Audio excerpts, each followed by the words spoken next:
கண்ணா good morning. நான் உங்கள் maths teacher பேசுகிறேன். All of you welcome to our maths ma'am TNPSC class. இன்றைக்கி நம்ம பார்க்க போகிறது சிம்பிள் இன்ட்ரெஸ்ட். கண்ணு அதில் பாரு. A principal become 17,000 at the rate of 12% in 3 years. Find the principal. கண்ணு இங்கேயும் பிரின்சிபல் இங்கேயும் பிரின்சிபல் குழப்பிக்காத. நாம் போடுற ஒரு அசல் எவ்வளவா மாறி போயிருக்கு? 17,000 மாறி போயிருக்கு. அட் த ரேட்டு என்ன வட்டி விகிதம்? 12% வட்டி விகிதத்தில் 3 வருஷத்தில் நாம் போடுற ஒரு பிரின்சிபல் 17,000 கூடுதலாக மாறி போயிருக்கு. அப்போ நம்ம எவ்வளோ அசல் போட்டிருப்போம்? இங்கே பி தான் கேட்குறாங்க சாமி. அதனால் இது நீ பி அப்படின்னு நினச்சிக்கிட்டு போட்டுறக்கூடாது. கணக்கை நல்லா படித்து பார்த்துக்கணும். அதாவது கூடுதல் பிரின்சிபல் பிகேம் அப்படின்னா பிகம்ஸ் அப்படின்னா என்ன? அது வளர்ச்சி அடைஞ்சு விட்டது. நாம் போடுற ஒரு அசல் 17,000 அதிகரிச்சிருச்சு. என்ன ரேட்டில்?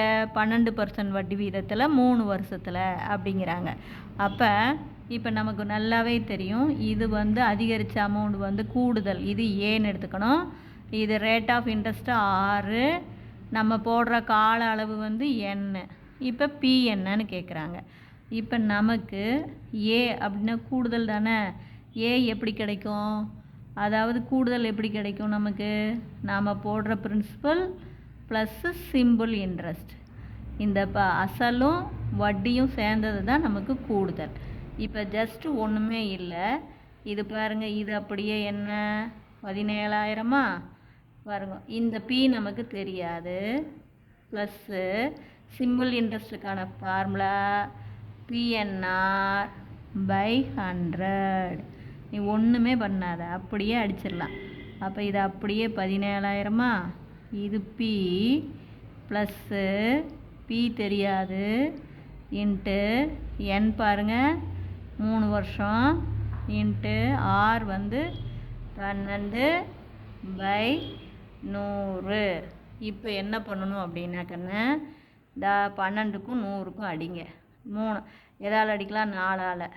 1 4 2 8 3 3 12. இதை அடிச்சிங்கன்னா 4ஆம் வாய்ப்பாட்டில் 1 4 4 2 8 மீதி 2 5 20. இப்போ நமக்கு 17,000 ஈக்குவல் டு பி ப்ளஸ் இது பெருக்குனா 3 9. அப்போ 9p பை 25. இது கிராஸ் மல்டிபிள் பண்ணிக்கிங்க. அப்போ 25pயும் 9pயும் கூட்டிக்கிங்க.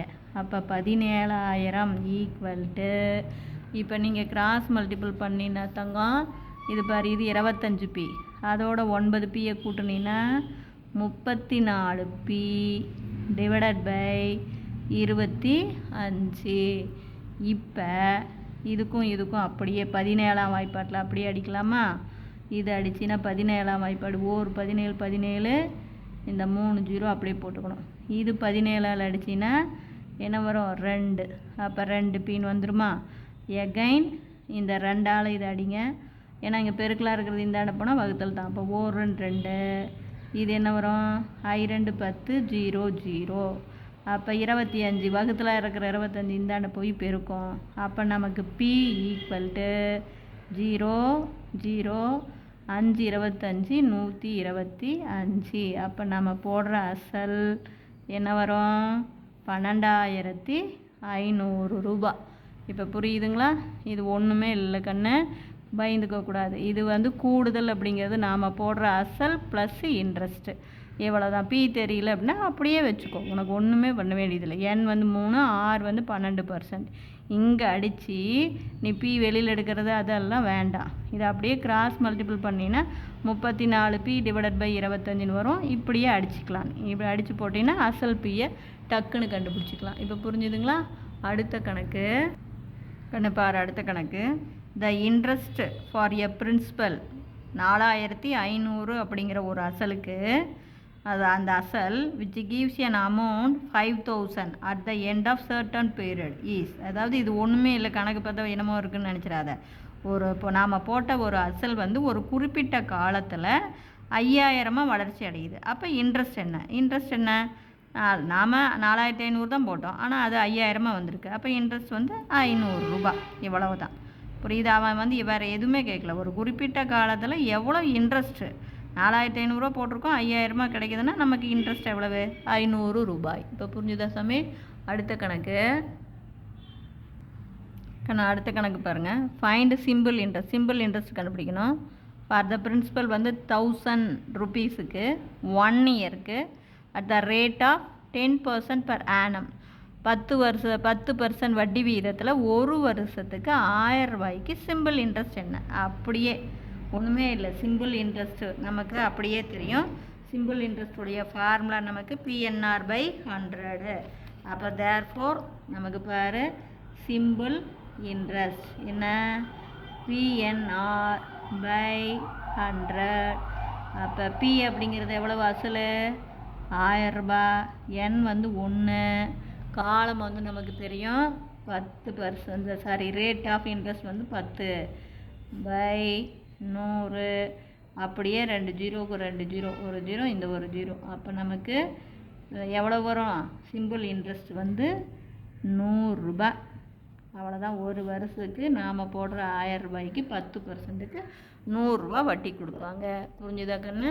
Wish you all the best. அடுத்த கணக்கு அடுத்த கணக்கு பாருங்கள். ஃபைண்ட் ரேட் ஆஃப் இன்ட்ரெஸ்ட் ஆரை கண்டுபிடிக்கணும். விச் ஏல்ஸ் அதாவது நமக்கு அது கொடுக்குது. அந்த ரேட் வந்து என்ன? என் இன்ட்ரெஸ்ட்டு 200 ரூபா, அதாவது நமக்கு தனி வட்டி 200 ரூபாயை கொடுக்குற அந்த வட்டி விகிதம் என்ன? ஃபார் த பிரின்சிபல் நம்ம போடுற பிரின்சிபல் எவ்வளவு?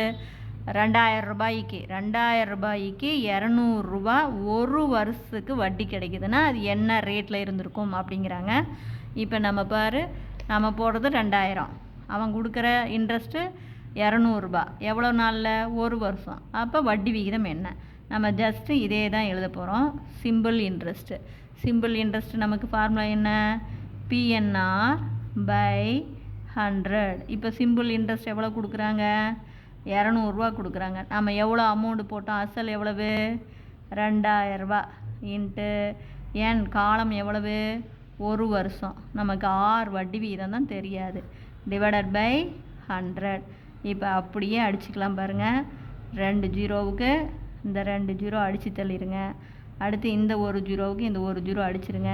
இப்போ 2ஆல் அடிங்க. 1 2 இங்கே 1 2 ஜீரோ. அப்போ நமக்கு R எவ்வளவு? 10%. வட்டி விகிதம் 10%. அவ்வளோதான். Wish you all the best. Thank you. இதில் ஏதாச்சும் டவுட்னா கேளுங்க.